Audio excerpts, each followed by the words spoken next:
अस्सलाम वालेकुम अदनान, मेरा नाम रुबाब है और मैं शिकागो से बात कर रही हूँ। ये बात 2022 की है, जब मेरे पापा पाकिस्तान से आए थे। मेरे वालिद भी एक जॉब किया करते थे। काफ़ी टाइम हो गया था उन्हें अपनी जॉब से ब्रेक लिए हुए। तो मेरे दादा के आने के बाद उन्होंने सोचा कि हम मिलकर एक पिकनिक प्लान करते हैं। हम शिकागो माउंटेन जाएंगे। 2-3 दिन बाद उनकी छुट्टियां शुरू हो गई। हमने तैयारी की और अपना सफ़र शुरू कर दिया। मैं, मेरी मम्मा, मेरे दादा और मेरे बाबा, हम निकल पड़े अपने सफ़र के लिए। मेरे दादा और मेरे बाबा आगे बैठे थे। बाबा ड्राइव कर रहे थे और दादा उनके साथ वाली सीट पर। मैं और मेरी मम्मा हम दोनों पीछे वाली सीट पर थे। सफ़र बहुत खुशगवार था और बहुत ही खूबसूरत सीनरियाँ रास्ते में आ रही थी। वो बहुत ही हसीन रोड है। हमने पिकनिक के बाद डिसाइड ये किया हुआ था कि हम अपने चाचा के घर जाएंगे, जो यहाँ से तकरीबन 10 घंटे के सफ़र पर दूसरे सिटी में था। हम अपना सफ़र जारी रखे हुए थे। वो रास्ता बहुत सुनसान था। रात तो रात, दिन में भी वो रास्ता बहुत ही सुनसान। कभी कोई गाड़ी हमें क्रॉस कर जाती। उसके अलावा वो रास्ता बहुत सुनसान था, लेकिन था बहुत खूबसूरत। यानी हरे भरे दरख्त उस रोड पे झुके हुए थे और बीच में वो गाड़ी चले जा रही थी। वहाँ मौसम बहुत अच्छा रहता है। हम छोटे मोटे पहाड़ों पर उस रास्ते पर चल रहे थे। दोनों तरफ दरख्त थे और कहीं कोई झील नजर आ जाती। बस रास्ता तय करते चले जा रहे थे। हमने रास्ते में दोपहर में रुककर एक जगह पर लंच भी किया। लंच करने के बाद फिर अपने सफर को जारी रखा। शाम होने को थी। बताती चलूं, वहां पर शाम जल्दी हो जाती और फिर हल्का हल्का अंधेरा पड़ने लगा।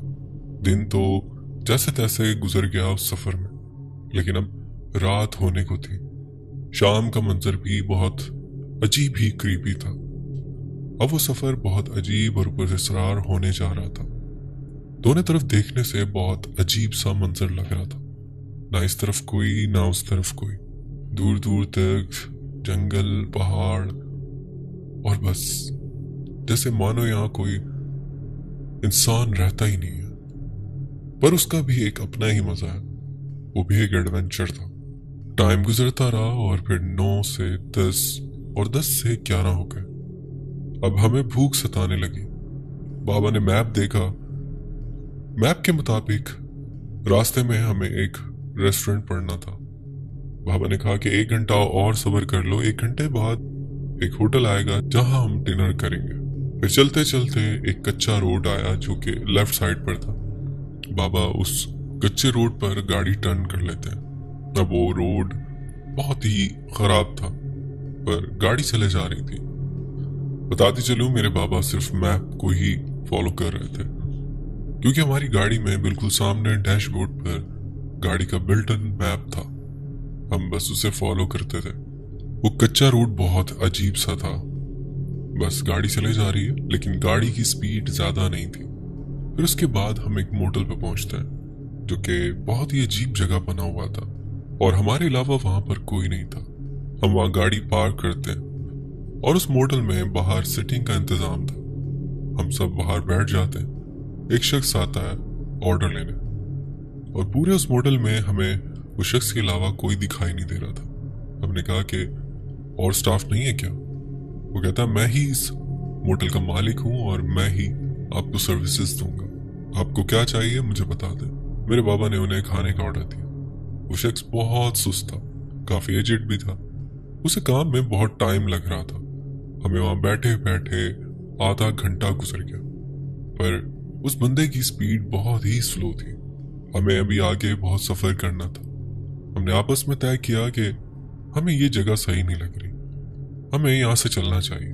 बाबा ने मैप में देखा तो वहां से तकरीबन 15-20 मिनट और अंदर जाकर एक और होटल हमें शो हो रहा था। बाबा ने कहा कि कुछ दूरी पे एक और होटल है, हम वहां चलते हैं। बाबा ने उस शख्स को बुलाया। सुने, हमें यहाँ से चलना चाहिए, हमें खाना नहीं चाहिए। जो ऑर्डर था हम कैंसिल करना चाहते हैं। उस शख्स ने थोड़ा सा मुंह तो बनाया, लेकिन हमने वो ऑर्डर कैंसिल करवा दिया। जगह भी बड़ी अजीब सी थी। और उसके बाद हम गाड़ी में बैठे। उसी होटल के पीछे से वो रास्ता और आगे जा रहा था। जैसे जैसे हम वो रास्ता चल रहे थे, वो रास्ता और क्रीपी होता जा रहा था और उतना ही तंग। गूगल मैप भी बहुत ज्यादा डिस्टर्ब था, कभी हमें लेफ्ट और कभी राइट मुड़ने का कहता। पर वो रास्ता सीधा था। जब हम उस पहले वाले रेस्टोरेंट पे बैठे थे तो वहां से हमें ये सीधा सीधा रास्ता दे रहा था। बाबा ने एक आइडिया से गाड़ी चलाना शुरू कर दी। चलते चलते तकरीबन 10-15 मिनट गुजरे कि हमें एक और मोटल नजर आया। वो मोटल देखने में बहुत क्रीपी था। बड़े बड़े दरख्त, उनकी आड़ में वो मोटल छुपा हुआ था। क्या बताऊं अदनान कि वो चारों तरफ बहुत ही क्रीपी मंजर था। दूर हमें कहीं पानी के झरने की आवाज आ रही थी, हल्की हल्की। यहाँ भी मंजर बिल्कुल वैसा ही था कि चारों तरफ अंधेरा और वो एक मोटल, उसमें एक लाइट ऑन थी। बाबा ने कहा कि कोई नीचे ना उतरे, पहले मैं जाकर देखता हूं। बाबा और दादा गाड़ी से उतर गए। बाबा उस मोटल में गए रिसेप्शन पे जो हमें नजर आ रहे थे। हम गाड़ी में ही बैठे थे, दादा गाड़ी से बाहर खड़े थे। थोड़ी देर बाद एक शख्स रिसेप्शन पे आता। आप यकीन करें अदनान, उस जगह बैठकर गाड़ी में हमें इतना खौफ आ रहा था क्योंकि आसपास का माहौल बहुत अजीब अजीब दरख्तों में छुपी वो जगह शायद ही किसी को मालूम। हम बस बाबा का इंतजार कर रहे हैं कि बाबा अभी रेस्टोरेंट में गए। हम गाड़ी में ही बैठे थे।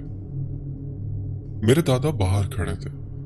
क्या हमें महसूस होता है कि गाड़ी के पीछे से जैसे कोई एकदम से गुजरा, जैसे एक बिजली की स्पीड से हमें किसी के गुजरने की फीलिंग्स आती हैं।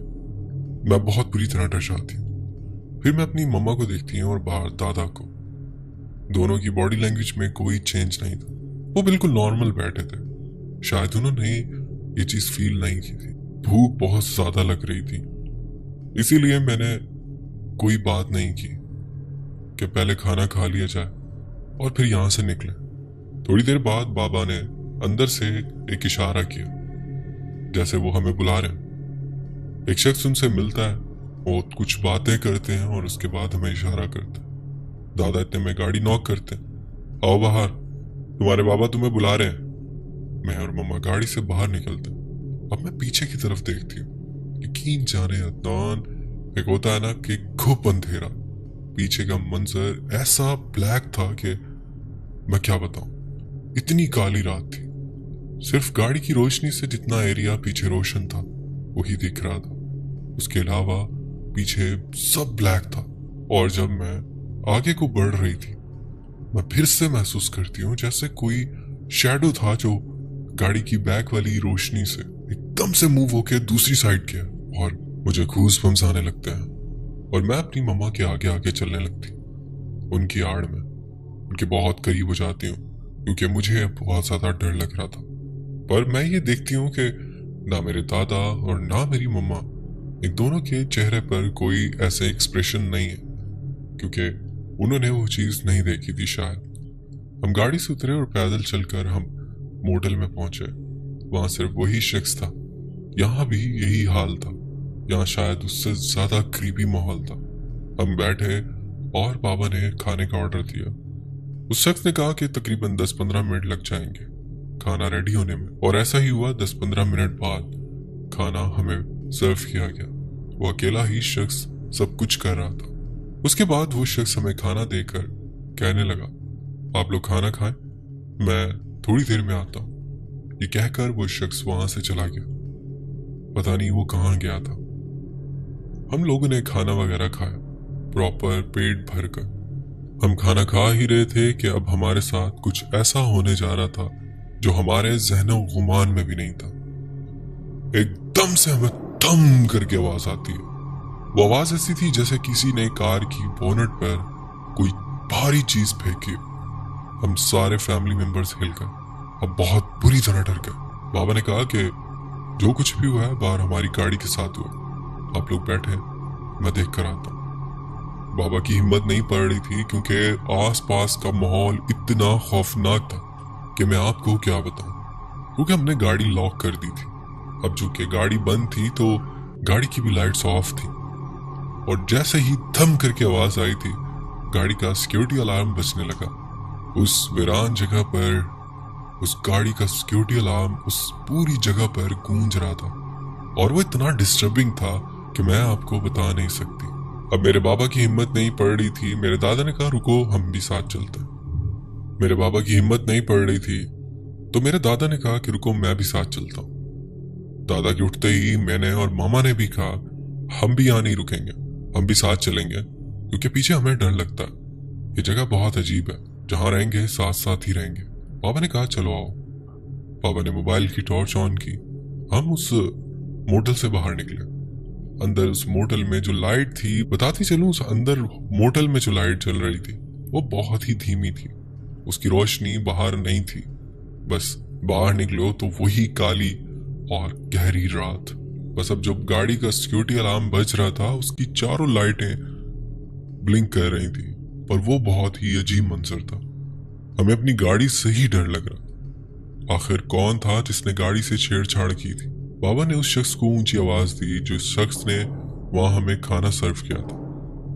बाबा ने उस मोटल में चारों तरफ देखा, किचन में भी जाकर देखा कि शायद उस शख्स के अलावा भी इस मोटल में कोई और हो, लेकिन वहां कोई भी नहीं था। बहुत आवाजें देने के बाद भी हमें कोई नहीं मिला और उसके बाद हमने खुद ही बाहर गाड़ी की तरफ जाने का इरादा किया। हम उस मोटल के डोर पर ही खड़े थे। अब हमने आहिस्ता आहिस्ता गाड़ी की तरफ जाना शुरू कर दिया। मोबाइल की टॉर्च ऑन थी और हम आहिस्ता आहिस्ता गाड़ी की तरफ बढ़ रहे थे। अब कुछ ऐसा होने वाला था कि वो मंजर देखने के बाद हमारे पैर तले जमीन निकल गई। हम जब वहां पहुंचे तो हम क्या देखते हैं कि हमारी गाड़ी के बोनेट पर एक औरत पड़ी हुई है। हमने जब ऊपर देखा कि ये ऊपर कहां से आ सकती है, तो एक पहाड़ था जिसकी चट्टान बिल्कुल एंड थी। जब हमने गाड़ी यहाँ पर लाकर पार्क की थी तो हमें उस पहाड़ की चोटी अंधेरे में नजर नहीं आई थी, पर जब हमने अपने मोबाइल की टॉर्च मारी तो कुछ ही दूरी पर ऊंचाई पे उस पहाड़ की चट्टान थी। वैसे तो हम भी एक पहाड़ पर ही थे और वो मोटल भी एक पहाड़ पे ही था, पर उससे भी ऊंचा एक हिस्सा था उस पहाड़ का, जहां से शायद उस औरत ने छलांग मारी या किसी ने उसे धक्का दिया था। हमने देखा वो औरत उस गाड़ी के बोनट पर पड़ी हुई है। ये देखते ही मैंने चीखना शुरू कर दिया। मेरी मम्मा भी बहुत डर गई थी और सच बताऊं तो मेरे बाबा और मेरे दादा भी बहुत डर गए थे। उस औरत की शक्ल बहुत अजीब थी। देखने में ऐसा लग रहा था वो मर गई है, पर ये कहां से आई है औरत? यहाँ गूगल मैप में तो आसपास कोई आबादी शो नहीं हो रही थी। और वो शख्स कहाँ था जो भी हमें खाना सर्व करके गया? दिमाग में खिचड़ी बनने लगी। हम बहुत डर गए थे। मामा ने बाबा से कहा कि देखो ये औरत मर गई है या जिंदा है। बाबा बहुत हिम्मत करके उसके करीब गए। उसके नाक के पास जाकर महसूस किया तो वो औरत जिंदा नहीं थी। चूंकि हम लोग बहुत चीख रहे थे और डर चुके थे, तो बाबा ने और दादा ने उस औरत को उस बोनेट से उतारा और जमीन पे लिटा दिया। हमने उस शख्स को आवाजें दी, पर वहां कोई नहीं था। हिम्मत नहीं थी वहां खड़े होने की। पापा ने कहा जल्दी से बैठो गाड़ी में, और उसके बाद हमने गाड़ी स्टार्ट की। गाड़ी स्टार्ट नहीं हो रही थी, लेकिन गाड़ी स्टार्ट करने से पहले हमने गाड़ी की हेडलाइट्स ऑन की थी। लेकिन अब कुछ ऐसा मंजर था जो बहुत खौफनाक था। गाड़ी की हेडलाइट में वो औरत जो जमीन पर लेटी थी वो नजर आ रही थी। वो ऐसे ही पड़ी थी, लेकिन जब हमने उसके सीने पे गौर किया तो उसका सीना मूव कर रहा था, जैसे वो सांस ले रही हो। बाबा ने कहा अभी तो मैंने उसे देखा था, वो मर चुकी थी, ये कैसे सांस ले रही है? मैंने और मामा ने और ज्यादा चीखना शुरू कर दिया। इतने में अल्लाह अल्लाह करके गाड़ी स्टार्ट हुई। जैसे ही गाड़ी टर्न करने लगे तो हमारी गाड़ी की हेडलाइट्स की रोशनी सामने उस रेस्टोरेंट पे पड़ती, जिस रेस्टोरेंट में बैठकर हमने खाना खाया था। हमने देखा कि कुछ परछाइयां उस रेस्टोरेंट की छत पर बैठी और पांव लटकाए हुए। मैं कैसे समझाऊं कि वो दरख्त उस रेस्टोरेंट पे झुके हुए थे और उस पे कुछ परछाइयां बैठी हुई थी। गाड़ी टर्न करते ही मैंने महसूस किया वो औरत अब अपनी जगह से उठ रही है। मैंने चीखना शुरू किया, बाबा बाबा वो उठ गई है, वो हमारे पीछे आ रही है, गाड़ी तेज भगाएं। मेरे बाबा ने गाड़ी की स्पीड और तेज कर दी, पर वो कच्ची जगह थी और इसी वजह से हम लोग गाड़ी तेज नहीं चला पा रहे थे। लेकिन मैं ये नोट कर रही हूँ कि वो परछाइयां और वो औरत हमारी गाड़ी का पीछा कर रही हैं। पीछे अंधेरे में जो गाड़ी की बैक लाइट ऑन थी रेड कलर की, उस लाइट में मैं देख रही हूँ कि वो कभी गाड़ी के बिल्कुल हमारे साइड वाले शीशे में हमें दिखाई देती, कभी इतना करीब पहुंच जाती, और कभी गाड़ी के पीछे पीछे वो मुसलसल हमारी गाड़ी की रफ्तार से हमारा पीछा कर रही थी। इतने में वही रेस्टोरेंट आता है जिसे हम क्रॉस करके आए थे, जहां हमने पहले ऑर्डर दिया था खाने को, लेकिन हमने खाना नहीं खाया था। उसके बाद हमें उसे क्रॉस किया, पर वो चीजें हमारे पीछे ही थी, और अल्लाह अल्लाह करके हम बहुत मुश्किल से मेन रोड पर आए। इस रोड से हमने इस कच्चे रास्ते पर गाड़ी घुमाई थी। अब हमने वहां से लेफ्ट लिया और अपना आगे का सफर करने लगे। उस रोड पे भी उन चीजों ने हमारा पीछा किया काफी सफर तक। मैं बता नहीं सकती मेरे बाबा की हिम्मत थी कि इतना प्रेशर बर्दाश्त करने के बाद, इतना खौफ बर्दाश्त करने के बाद भी उन्होंने गाड़ी प्रॉपर चलाने पे कॉन्सेंट्रेट किया। कोई और होता तो शायद एक्सीडेंट भी हो सकता था। बहरहाल वो मंजर जो मैंने अपनी आंखों से देखा कि पीछे कोई लगा हुआ है और गाड़ी चले जा रही है, बहुत डर गई थी मैं। मेरी मम्मा ने मेरा मुंह अपनी गोद में छुपा लिया क्योंकि उन्हें वो चीज दिख रही थी, और मेरी मम्मा साथ साथ दुआएं, कलमे और आयतुल कुर्सी पढ़ रही थी। काफी देर गुजर जाती है। अब मेरी मम्मा कुछ रिलैक्स होने लगी। पापा से कहा कि नहीं, अब मुझे वो नहीं दिखाई दे रही, और मुझे कहने लगी उठो, कोई नहीं है, वो जा चुकी है, वो जो भी था। उसके बाद मैं भी थोड़ी नॉर्मल हुई, उठ कर बैठी और दोनों तरफ देखा, और पीछे देखा तो कोई नहीं था। फिर हमने तकरीबन कोई 2 घंटे का सफर तय किया होगा। हमने देखा कि एक रेस्टोरेंट आता है जहां बहुत रश था, काफी गहमा गहमी थी। हमने वहां गाड़ी रोकी और इत्तेफाक से पेट्रोलिंग पुलिस भी वहां पर आ गए। हमने उन्हें वो पूरा मामला बताया, उनको वो जगह पॉइंट करवाई, वो जिस मोटल पे बैठकर हमने खाना खाया था। पुलिस वालों के मुताबिक वहाँ जो मोटल है वो एक अरसे से बंद हो चुका, अब वहाँ कोई नहीं जाता। हमने उन्हें बताया भी कि वहाँ एक शख्स था जिसने हमें खाना सर्व किया, हमने खाना प्रॉपर खाया वहाँ पे, और फिर ऐसा सा हमारे साथ हुआ। हमारे लहजे से, हमारी बातों से पुलिस को हमारी बातों पर यकीन तो आ गया। हमारे कहने पर उन्होंने कहा कि हम इस केस को इन्वेस्टिगेट करेंगे। उन्होंने हमारे कॉन्टेक्ट्स वगैरह ले लिए। कुछ अर्से बाद उन्होंने बताया कि पुलिस वहां जाती है और वहां देखते हैं तो वहां कोई नहीं होता। चारों तरफ चेक किया गया, वो जगह बिल्कुल बंजर है। उसकी कुछ फोटोग्राफ्स हमें व्हाट्सएप की गई, तो हमने जब वो पिक्चर्स देखी तो वो बहुत ही पुरानी एक जगह थी। दरख्त की शाखें उसके ऊपर गिरी हुई थी, जैसे अरसे से वहां कोई ना गया, और वहां तो लाइट का भी कोई इंतजाम नहीं था। एक अजीब सी जगह थी, हमें यकीन नहीं आया। शायद हम रात में गए थे, इसलिए हमें दिन में वो जगह बहुत ज्यादा ही पुरस्कार लग रही थी। बहरहाल उनका कहना यह था कि हमें वहां कोई नहीं मिला, और ना ही ऐसी कोई एक्टिविटी हमने वहां फील की। ये जगह बहुत अरसे से बंद है। आप लोगों के साथ जो कुछ भी हुआ शायद वो पैरानॉर्मल था। बहरहाल ये एक अजीब सा वाकया था हमारी लाइफ में जो हमारे साथ हुआ था। मैंने सोचा आपसे शेयर करूं। हो सके तो अपने प्रोग्राम में लाजमी शामिल कीजिए। बहुत शुक्रिया रुबाब, आपने अपनी स्टोरी हमसे शेयर की।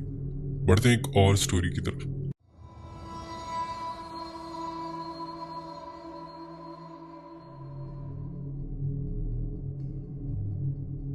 अस्सलाम वालेकुम, मेरा नाम ज़मीर है और ये वाकया हम 4 दोस्तों का। हमारा प्लान बनता है कि हम बलूचिस्तान घूमने जाएंगे। हमारे एक दोस्त के पास एक्वा गाड़ी थी। हमने कुछ खाने पीने का सामान और बारबेक्यू का सामान अपनी गाड़ी में पूरा किया, और कुछ कैंपिंग का भी। हमारा प्लान ये था कि हम वहां जाकर कैंपिंग करेंगे और खुद ही लाइव कुकिंग करेंगे और खूब इंजॉय करेंगे। पर फ्राइडे की शाम सब अपने अपने ऑफिस से आ गए, और हमारा ये प्लान था कि हम रात को सैटरडे की नाइट का सफ़र करेंगे, ताकि सैटरडे का दिन और संडे की नाइट और फिर अगला दिन जो संडे का पूरा दिन वो हमें प्रॉपर घूमने को मिल जाए। हमने ऐसा ही किया, आपस में कोऑर्डिनेशन की, और जैसे ही सब ऑफिस से आ गए बस सब फ्रेश हुए और एक जगह इकट्ठे हुए। जिस दोस्त की गाड़ी थी उसके घर पे सबके हिस्से में अलग अलग सामान था। कोई बारबेक्यू का सामान ला रहा था, कोई रास्ते के स्नैक्स, और कोई कुछ। जिसकी गाड़ी थी हमने उसके जिम्मे कुछ नहीं डाला क्योंकि कन्वेंस उसकी तरफ से थी। बहरहाल सामान वगैरह सब अपनी गाड़ी में रख लिया और निकल पड़े सफर के लिए।